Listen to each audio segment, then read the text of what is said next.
Sane wowe. Neza. Anyisohoresha. Kandi se kuri kuvuga nabi.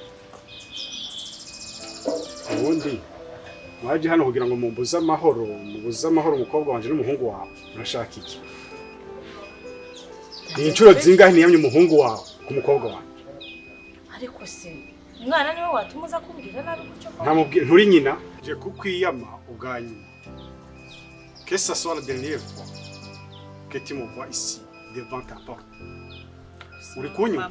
Ico ndi kukubwira ni iki? Nimba umwana wataburere wamuhaye. Ndashaka ko umukobwa wanje akura, aracari kariga.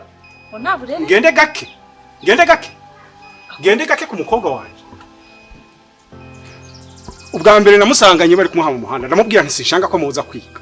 Ndongera mbasanga abantu bari hano kuri portail. Ndamubwira nti bobo bwa nyuma turanasereye.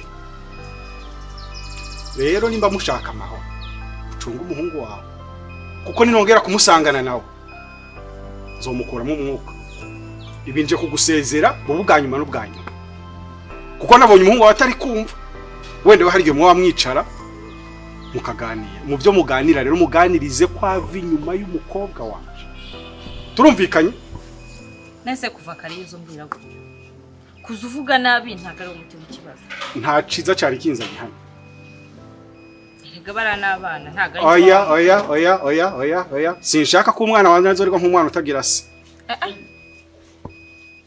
cyo mvuze ngira ngo uri kucumva ako kubera nta mugabo uri hano ne mpamvu muza mumenyera ko mwiboneye none noreka kubibwirwa niki ndikuraye imico umwana wari kunyereka ndikuraye imico umwana wari kugaragaza cyo kagira ngo amakuru sindayafite ndayafise amakuru bihagije nzi byakubayeho byose rero imyitwarire yawe nimba ariyo y'umuhungu wawe sinshaka ko yafekta umukobwa wanje aho numvise gezaho sawa babara rwose gezaho numvise umunsi mwiza ugire wowe